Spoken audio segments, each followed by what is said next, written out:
স্বাগত দীপ্ত সংবাদে, সাথে আছি আমি নুজহাত রাহনুমা। বিধানসভার নির্বাচন পরবর্তী ফলাফলকে কেন্দ্র করে ভারতের পশ্চিমবঙ্গে শুরু হয়েছে রাজনৈতিক অস্থিরতা। গুলি করে হত্যা করা হয়েছে বিজয়ী দল বিজেপির নেতা শুভেন্দু অধিকারীর ব্যক্তিগত সহকারী চন্দ্রনাথ রথকে। স্থানীয় সময় বুধবার রাতে এই ঘটনা ঘটে। আনন্দবাজার জানিয়েছে, উত্তর 24 পরগনার মধ্যমগ্রামের দোহারিয়া অঞ্চলে চন্দ্রনাথের গাড়ির পিছু নেয় দুর্বৃত্তরা। গাড়ির সামনের সিটে বসেছিলেন চন্দ্রনাথ। পরে তার গাড়ি লক্ষ্য করে 4 রাউন্ড গুলি করা হয়। বিজেপির দাবি 3টি গুলিই চন্দ্রনাথের বুকে লাগে। অতিরিক্ত রক্তক্ষরণে ঘটনাস্থলেই তার মৃত্যু হয়। এ সময় তার গাড়িতে থাকা আরও এক যুবক গুলিতে গুরুতর আহত হয়েছেন। এছাড়া আইন শৃঙ্খলার চরম অবনতি ঘটেছে রাজ্য জুড়েই। পশ্চিমবঙ্গ পুলিশের ভারপ্রাপ্ত মহাপরিচালক সিদ্ধনাথ গুপ্ত বুধবার জানান, সর্বশেষ 48 ঘন্টায় রাজ্যের বিভিন্ন জায়গা থেকে 4 শতাধিক মানুষ গ্রেপ্তার হয়েছেন। আটক করা হয়েছে আরও প্রায় 1100 জনকে। পশ্চিমবঙ্গের বিধানসভা নির্বাচনে বিজেপি জয়লাভ করায় নানা বিষয়ে সমীকরণ মেলানোর চেষ্টা করছেন অনেকেই। রাজ্য ক্ষমতার এই পরিবর্তনে কি তিস্তার পানি বন্টন চুক্তিসহ অমীমাংসিত বিষয়গুলো সমাধানের কোনো পথ দেখা যাবে? এই বিষয়ে তথ্য বিশ্লেষণ করেছেন লেখক ও গবেষক আলতাফ পারভেজ। তার সঙ্গে কথা বলেছেন দীপ্ত টিভির প্রধান বার্তা সম্পাদক SM আকাশ।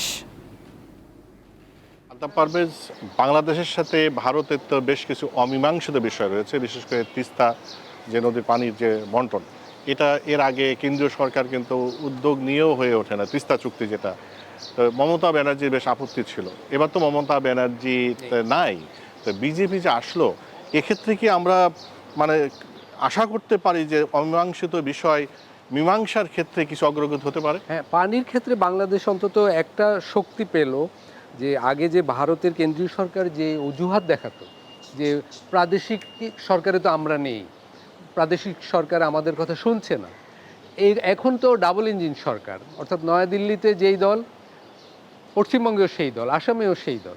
ফলে এখন আন্তঃনদীর ক্ষেত্রে বাংলাদেশ ন্যায্য হিস্সা পাওয়ার ক্ষেত্রে দাবি করতে পারে যে বিজেপির কাছে, যে তোমরা আগে তো দিতে চেয়েছিলে, এখন পশ্চিমবঙ্গেও তোমরা ক্ষমতায় আছো, ফলে এখন আমার হিস্সা দাও। এখন তো আর কোনো বাধা নেই, প্রাদেশিক সরকার এবং নয়াদিল্লি সরকার একই দলের। ফলে বাংলাদেশের জন্য কিন্তু এখন আন্তঃনদীর হিস্সা পাওয়ার যুক্তি তুলে ধরার ক্ষেত্রে একটা সুবিধাজনক অবস্থা তৈরি হয়েছে। তবে যেটা আশঙ্কা করা যায় আর কি, অনুমান করা যায়, এরকম ক্ষেত্রে পশ্চিমবঙ্গে একটা বিরোধিতা আগের মতোই থাকবে। তখন মমতা বন্দ্যোপাধ্যায় বিরোধিতা করেছে প্রাদেশিক সরকার হিসাবে, এখন উনি বিরোধী দলে গেলেও বিরোধিতা করতে পারেন। আবার শুভেন্দু অধিকারীদের সরকার তাদের বিরোধিতার জন্য বিরোধিতা বা বাংলাদেশ বিরোধিতার জায়গা থেকেও বিরোধিতা করতে পারে।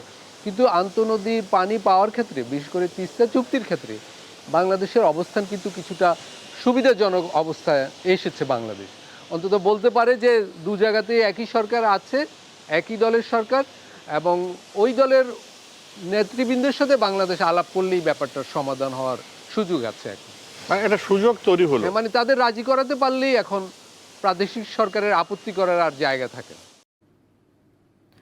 এক সপ্তাহের মধ্যেই ইরানের সঙ্গে একটি সমঝোতা বা চুক্তি সম্পন্ন হতে পারে বলে জানিয়েছেন যুক্তরাষ্ট্রের প্রেসিডেন্ট ডোনাল্ড ট্রাম্প। বুধবার ফক্স নিউজের সাংবাদিক ব্রেট বায়ার এক লাইভ অনুষ্ঠানে এই তথ্য জানিয়েছেন। ট্রাম্পের সাথে কথা হয়েছে জানিয়ে সাংবাদিক বায়ার বলেন, সব ঠিক থাকলে এক সপ্তাহের মধ্যেই ইরানের সাথে একটি সমঝোতা স্মারক চূড়ান্ত হতে পারে বলে জানিয়েছেন তিনি। আরও জানান, সম্ভাব্য এই চুক্তির মূল শর্ত হিসেবে 2টি বিষয়কে গুরুত্ব দেওয়া হচ্ছে: ইরান থেকে উচ্চমাত্রার সমৃদ্ধ ইউরেনিয়াম অন্য স্থানে সরিয়ে নেওয়া এবং হরমুজ প্রণালী পুরোপুরি উন্মুক্ত নিশ্চিত করা। বুধবার ট্রাম্প নিজেও হোয়াইট হাউসে সাংবাদিকদের জানিয়েছেন, ইরানের সঙ্গে যুক্তরাষ্ট্রের আলোচনা ভালোভাবেই এগোচ্ছে। ইরান নিজেরাই আলোচনা করতে ও চুক্তিতে আসতে চায় বলেও দাবি করেন ট্রাম্প। এদিকে ইরান জানিয়েছে তাদের বন্দরগুলো হরমুজ প্রণালী এবং এই অঞ্চলের অন্যান্য জলসীমায় চলাচলকারী বাণিজ্যিক জাহাজগুলোকে সামুদ্রিক সেবা, কারিগরি সহায়তা ও চিকিৎসা সেবা দেওয়ার জন্য সম্পূর্ণ প্রস্তুত রয়েছে। অবৈধভাবে মানব পাচারের দায়ে যুক্তরাজ্য ভিত্তিক বাংলাদেশি প্রতিষ্ঠান dream home travels and tours লিমিটেডের ওপর নিষেধাজ্ঞা আরোপ করেছে ব্রিটিশ সরকার। এই প্রথম যুক্তরাজ্যের পক্ষ থেকে কোনো বাংলাদেশি মালিকানাধীন প্রতিষ্ঠানের ওপর এই ধরনের নিষেধাজ্ঞা দেওয়া হলো। যুক্তরাজ্যের বৈশ্বিক অনিয়মিত অভিবাসন ও মানব পাচার নিষেধাজ্ঞা বিধিমালা 2025-এর অধীনে এই ব্যবস্থা নেওয়া হয়েছে। দেশটির পররাষ্ট্রমন্ত্রীর এক বিবৃতিতে জানানো হয়, প্রতিষ্ঠানটি প্রতারণার মাধ্যমে বাংলাদেশি নাগরিকদের নিয়োগ দিয়ে তাদের ভয়াবহ শোষণের মুখে ঠেলে দিয়েছে। তদন্তে জানা গেছে, ড্রিম হোম ট্রাভেলস রাশিয়ার সেবা খাতে উচ্চ বেতনের চাকরির প্রলোভন দেখিয়ে বিজ্ঞাপন দিত। কিন্তু সাধারণ বাংলাদেশি নাগরিকেরা রাশিয়া পৌঁছানোর পর চিত্র বদলে যেত। তাদের জোরপূর্বক ইউক্রেনের বিরুদ্ধে রাশিয়ার চলমান যুদ্ধের সম্মুখ সমরে লড়াই করতে বাধ্য করা হতো। নিষেধাজ্ঞার পাশাপাশি ওই প্রতিষ্ঠানের মালিকের যুক্তরাজ্যে থাকা যাবতীয় সম্পদ জব্দের নির্দেশ দিয়েছে ব্রিটিশ সরকার। সারা দেশে এখন গাছে গাছে ঝুলছে আম। এর মধ্যে কয়েক স্থানে আম পাড়া শুরু হয়েছে। এবারে চাঁপাইনবাবগঞ্জ থেকে যুক্ত হচ্ছেন সহকর্মী আলমগীর হোসেন, তার কাছ থেকে জানবো বিস্তারিত। আলমগীর, জেলায় কবে থেকে আম পাড়া শুরু হয়েছে জানাবেন, এবং আমের ফলন নিয়ে কৃষি উদ্যোক্তারা কি বলছেন? হ্যাঁ নুজাত, আপনি যেমনটি বলছিলেন, আমি এই মুহূর্তে অবস্থান করছি চাঁপাইনবাবগঞ্জের আঞ্চলিক উদ্যানতত্ত্ব ও আম গবেষণা কেন্দ্রে। আমরা এখানে আসার পর যেটা জানতে পেরেছি যে চাঁপাইনবাবগঞ্জ কৃষি সম্প্রসারণ অধিদপ্তর থেকে আমাদেরকে জানিয়েছে যে এই বছর কোনো আম পাড়ার সময় তারা নির্ধারণ এখনও করেননি, এবং এই বিষয়টা আমাদেরকে আরও যেমনটি জানিয়েছিলেন যে চাঁপাইনবাবগঞ্জের কৃষি সম্প্রসারণ অধিদপ্তরের উপপরিচালক ইয়াসিন আলী জানিয়েছেন, গত কয়েক বছর ধরে এই নিয়ম কার্যকর রয়েছে। মূলত চাষি ও সাধারণ মানুষের আস্থার কথা বিবেচনা করে প্রশাসন এককভাবে কোনো তারিখ চাপিয়ে দিচ্ছেন না। তবে ভোক্তাদের জন্য গুরুত্বপূর্ণ তথ্য হলো আম পাড়ার নির্দিষ্ট তারিখ না থাকলেও আগামী 20 মের আগে বাজারে কোনো জাতের আম আসার সম্ভাবনা নেই বললেই চলে। 20 মের পর থেকে পর্যায়ক্রমে বিভিন্ন জাতের আম নামানো শুরু হবে। এ বিষয়ে চূড়ান্ত কর্মপন্থা ঠিক করতে আগামী 10 মে জেলা প্রশাসকের সভাপতিত্বে একটি সমন্বয় সভা আয়োজনের কথা রয়েছে। সেখানে বাগান মালিক ও ব্যবসায়ীদের প্রতিনিধিদের সাথে আলোচনার মাধ্যমে আম বাজারজাতকরণের আনুষ্ঠানিক ঘোষণা আসতে পারে। এবার চাঁপাইনবাবগঞ্জে আমের বাম্পার ফলনের আশা করছেন কৃষি বিভাগ। জেলায় এবছর আমের লক্ষ্যমাত্রা ধরা হয়েছে প্রায় 4,58,000 মেট্রিক টন। যদিও এখন পর্যন্ত আবহাওয়া অনুকূলে রয়েছে, তবে কৃষকদের মনে শিলাবৃষ্টি বা বড় ধরনের কালবৈশাখী ঝড় নিয়ে কিছুটা শঙ্কা কাজ করছে। বড় ধরনের কোনো প্রাকৃতিক বিপর্যয় না এলে চাঁপাইনবাবগঞ্জে এবার রেকর্ড পরিমাণ আম উৎপাদন হবে বলে আমাদেরকে জানিয়েছে। এছাড়াও যদি চাঁপাইনবাবগঞ্জে আরেকটি বিষয় আপনাকে জানিয়ে রাখি যে চাঁপাইনবাবগঞ্জে যদি প্রাকৃতিক কোনো দুর্ঘটনা না ঘটে এবং আমের তেমন রোগবালাই যদি না দেখা দেয়, এই পর্যন্ত যে স্বাভাবিক পরিস্থিতি আছে সেটা যদি বিদ্যমান থাকে, তবে এবছর চাঁপাইনবাবগঞ্জে রেকর্ড পরিমাণ আম উৎপাদন হবে বলে আমাদেরকে জানিয়েছেন। রেহনুমা, চাঁপাইনবাবগঞ্জ থেকে এই ছিল আমার কাছে সর্বশেষ তথ্য। জি, ধন্যবাদ আপনাকে যুক্ত হওয়ার জন্য। মৌলভীবাজারে গতকাল ফের ঝড় বৃষ্টি হওয়ায় ধান নিয়ে বিপাকে পড়েছেন কৃষকরা। বিস্তারিত জানাতে যোগ দিচ্ছেন সহকর্মী রোনালদো ধর। আমি এখন দাঁড়িয়ে আছি মৌলভীবাজার সদর উপজেলার আখালকুড়া ইউনিয়নের চাঁদপুর গ্রামে। তো এইখানে আমরা দেখছি যে গত 2 দিন রোদ থাকায় কৃষকরা তাদের ধানগুলো তারা রোদে শুকাচ্ছিলেন, কিন্তু গতকালকে সন্ধ্যার পর থেকে যে ভারী বৃষ্টিপাতের ফলে তাদের ফসলগুলো আবার আগের জায়গায় চলে গেছে। কেউ কোমর পানিতে, কেউ বুক পানিতে তাদের ধানগুলো তুলছেন। এই ফসলগুলো কোনো মন্তে তারা চায় যে ধানগুলো তারা কি শুকিয়ে নিবে, শুকালে কিছুটা হলো তারা বিক্রি করতে পারবে। সেখান থেকে তারা যে ঋণ নিয়েছিল সেই ঋণগুলো যাতে তারা পরিশোধ করতে পারেন। কৃষির সংখ্যা হচ্ছে প্রায় 17,000 মেট্রিক টন, যেটা টাকার পরিমাণে গেলে প্রায় 88 কোটি টাকা। তো এই যে ভর্তুকিগুলো, এগুলো তারা এখন দেওয়ার তাদের কোনো ক্ষমতা নাই। তারা বলছে যে তারা আসলে এখন পর্যন্ত তাদেরকে কেউ সহায়তা করে নাই। মাঝে মধ্যে কোনো অফিসার এসে তাদেরকে দেখে যাচ্ছেন। তারা চাচ্ছে যে তাদের যে পরিমাণে ক্ষতিটা হয়েছে সেই ক্ষতি থেকে তারা আসলে কিছুটা হলেও তারা চাচ্ছে যে এখান থেকে যাতে তারা উঠে আসতে পারে, এবং তারা সরকারের কাছে প্রতিদিনই আবেদন করছেন যে তাদেরকে যেন একটা পরিমাণে তাদেরকে সাহায্য করা হয়, যাতে তারা সেই ঋণ থেকে তারা যাতে উদ্ধার হতে পারে। তো আমার কাছে আসলে এই ছিল এইখানকার সর্বশেষ খবর। রোনালদো ধর, দীপ্ত টিভি, মৌলভীবাজার। এদিকে বগুড়ায় জনপ্রিয় হচ্ছে মাচায় আলু সংরক্ষণ পদ্ধতি। বিদ্যুৎ চালিত প্রচলিত হিমাগারের মতো নয় এটি। প্রাকৃতিক বাতাস চলাচলের মাধ্যমে এখানে আলু সংরক্ষণ করা হয়। জেলার অন্তত 7টি উপজেলায় এই ধরনের সংরক্ষণাগার তৈরি করেছে স্থানীয় কৃষি বিপণন অধিদপ্তর।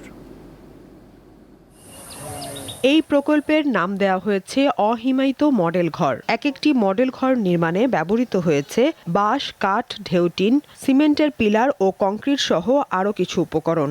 প্রতিটি ঘরের দৈর্ঘ্য 25 ফুট ও প্রস্থ 15 ফুট। ঘরগুলো 15 থেকে 20 বছর পর্যন্ত ব্যবহার উপযোগী।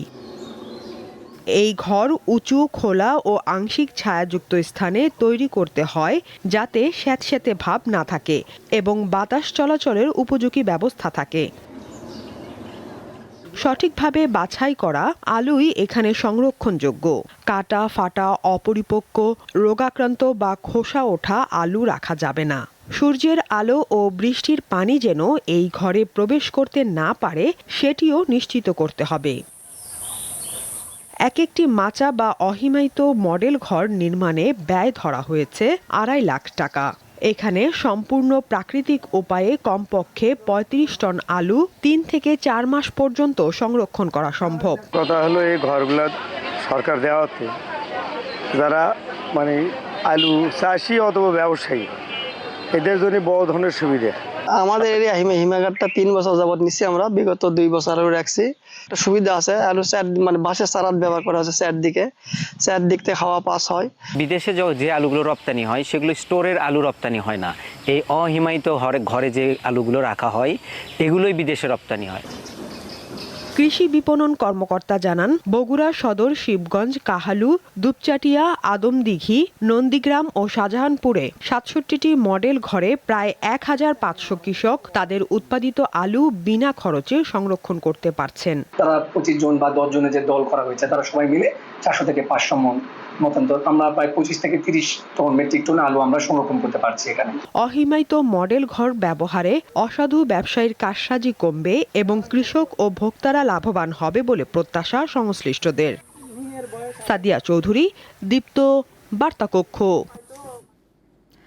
International university of business, agriculture and technology IUBAT তাদের সব ইঞ্জিনিয়ারিং প্রোগ্রামের জন্য আন্তর্জাতিক অ্যাক্রেডিটেশন অর্জনের গৌরব উদযাপন করেছে। অ্যাক্রেডিটেশন হলো একটি স্বাধীন বিশেষজ্ঞ সংস্থা কর্তৃক কোনো শিক্ষা প্রতিষ্ঠানের পাঠদান ও গুণগত মানের আনুষ্ঠানিক স্বীকৃতি। বিশ্ববিদ্যালয়টির EEE, CSE, CME এই স্বীকৃতি অর্জন করেছে। মঙ্গলবার IUBAT ক্যাম্পাসে দিনব্যাপী বর্ণাঢ্য অনুষ্ঠানের মধ্য দিয়ে এই ঐতিহাসিক মাইলফলক উদযাপন করা হয়। অনুষ্ঠানে সভাপতিত্ব করেন IUBATর উপাচার্য অধ্যাপক আব্দুর রব। এছাড়া শিক্ষক, শিক্ষার্থী ও অ্যালামনাইদের অংশগ্রহণে পুরো ক্যাম্পাস ছিল উৎসবমুখর। বিশ্বের অন্যতম সেরা গ্লোবাল ইলেকট্রনিক্স ব্র্যান্ডের তালিকায় স্থান করে নেওয়ার স্বপ্নে এগিয়ে যাচ্ছে টেক জায়ান্ট ওয়ালটন। সেই ধারাবাহিকতায় ভবিষ্যৎ প্রস্তুতির অংশ হিসেবে রাজধানীতে 18 লাখ বর্গফুট আয়তনের দেশের সর্ববৃহৎ অত্যাধুনিক টেকসই ও গ্রিন আইকনিক অফিস ভবন নির্মাণের উদ্যোগ নিয়েছে প্রতিষ্ঠানটি। প্রাথমিক ধাপে 7 বিঘার উপর 9 লাখ বর্গফুট আয়তনের একটি 13 তলা আধুনিক ও গ্রিন ভবন নির্মাণ করা হবে। এই মেগা অফিস কমপ্লেক্স নির্মাণে পরামর্শক প্রতিষ্ঠান হিসেবে কাজ করবে Vistara architects private limited, aboard of consultants private limited এবং BN ইঞ্জিনিয়ারিং। সম্প্রতি রাজধানীর ওয়ালটন কর্পোরেট অফিসে এই 3 পরামর্শক প্রতিষ্ঠানের সঙ্গে পৃথক চুক্তি সই করেছে ওয়ালটন হাইটেক ইন্ডাস্ট্রিজ PLC। নিজ নিজ প্রতিষ্ঠানের পক্ষে কর্মকর্তারা চুক্তিতে সই করেন।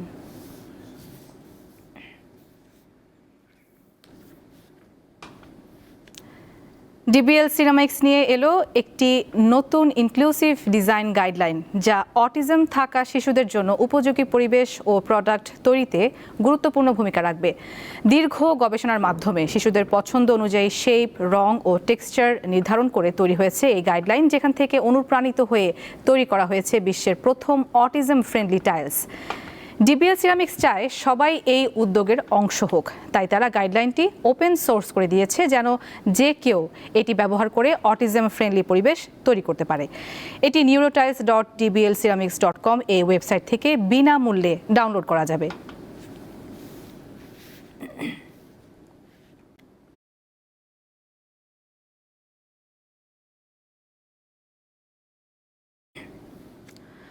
ডাক জীবন বীমার প্রিমিয়াম বা কিস্তি জমা দিতে এখন থেকে আর লাইনে দাঁড়াতে হবে না। গ্রাহকেরা ঘরে বসেই মোবাইল আর্থিক সেবা নগদের মাধ্যমে এই অর্থ পরিশোধ করতে পারবেন। এ লক্ষ্যে বুধবার বাংলাদেশ ডাক বিভাগ এবং নগদের মধ্যে একটি চুক্তি সই হয়। এ সময় উপস্থিত ছিলেন ডাক অধিদপ্তরের মহাপরিচালক কাজী আসাদুল ইসলাম এবং বাংলাদেশ ব্যাংক নিযুক্ত নগদের প্রশাসক মোতাসিম বিল্লাহ। এই চুক্তির আওতায় ডাক জীবন বীমার আওতাধীন আজীবন মেয়াদী ও নির্দিষ্ট বিবাহ বীমা সহ সব ধরনের পলিসির কিস্তি এখন নগদের মাধ্যমেই পরিশোধ করা যাবে। 2 ম্যাচের টেস্ট সিরিজ খেলতে এখন বাংলাদেশে অবস্থান করছে পাকিস্তান ক্রিকেট দল। শুক্রবার মিরপুরের হোম অফ ক্রিকেটে শুরু হবে 2 দলের লড়াই। বাংলাদেশের চাওয়া ইতিহাসের পুনরাবৃত্তি ঘটানো। সিলেটে সিরিজের দ্বিতীয় ও শেষ টেস্ট অনুষ্ঠিত হবে 16 মে। পাকিস্তানের জন্য বাংলাদেশ সফর এখন আর কেবল একটি সিরিজ নয়, 2 বছর আগে স্মৃতিতে রয়ে গেছে এক তিক্ত অধ্যায়। সেইবার রাওয়ালপিন্ডিতে বাংলাদেশের কাছে 2-0 ব্যবধানে হোয়াইট ওয়াশে লজ্জা পেয়েছিল তারা। তবে নতুন সিরিজের আগে অতীত ভুলে সামনে তাকাতে চান পাকিস্তানের অধিনায়ক শাহিন শাহ আফ্রিদি। অতীত নিয়ে ভেবে কি হবে, আমাদের লক্ষ্য বর্তমান ও ভবিষ্যৎ। আমরা শুধু একটি সিরিজ জয়ের জন্য নয়, বিশ্ব চ্যাম্পিয়নশিপ জয়ের লক্ষ্য নিয়েই প্রস্তুতি নিচ্ছি। শুধু বাংলাদেশ নয়, নিজেদের কন্ডিশনে সব দলই সর্বোচ্চ সুবিধা নিতে চায়। আমরাও প্রস্তুত যে কোনো পরিস্থিতির জন্য। গেল বছর অক্টোবরে দক্ষিণ আফ্রিকার বিপক্ষে খেলা সবশেষ টেস্ট সিরিজ পাকিস্তান জিতেছিল 2-1 ব্যবধানে। বাংলাদেশও গত বছর নভেম্বরে টেস্ট সিরিজে 2-0 ব্যবধানে হারিয়েছে আয়ারল্যান্ডকে। মাঝের এই সময়ে টি-20 ক্রিকেটে ব্যস্ত ছিলেন দু দলের খেলোয়াড়রা। টেস্ট ক্রিকেট একটা মানসিক পরীক্ষার ম্যাচ। সাদা বল থেকে কিভাবে দ্রুত একজন খেলোয়াড় লাল বলে শিফট হতে পারে, এটাই বড় বিষয়। হোম কন্ডিশনের চেয়ে ক্রিকেটের পিচ কেমন আচরণ করবে সেটা দেখার বিষয়। টেস্টে ভালো করতে পারলে আমাদের সামগ্রিক ক্রিকেটই উন্নতি হবে। পাকিস্তানের বিপক্ষে মিরপুরে স্পোর্টিং উইকেটে খেলবে বাংলাদেশ। উইকেটে ঘাস দেখা যাচ্ছে বেশ। মিরপুর টেস্ট তাই গুরুত্বপূর্ণ হয়ে উঠতে পারেন পেসাররা। সাম্প্রতিক সময়ে দুর্দান্ত ছন্দে থাকা পেসার নাহিদ রানার দিকে বাড়তি মনোযোগ অতিথিদের। মোহাম্মদ হাসিব, দীপ্ত স্পোর্টস, ঢাকা। দর্শক, এই ছিল এখনকার মতো। আমাদের পরবর্তী সংবাদ দুপুর 2টায় দেখার আমন্ত্রণ। এছাড়া আরও তথ্যের জন্য চোখ রাখুন দীপ্ত টিভির ডিজিটাল প্ল্যাটফর্মগুলোতে। ধন্যবাদ সবাইকে।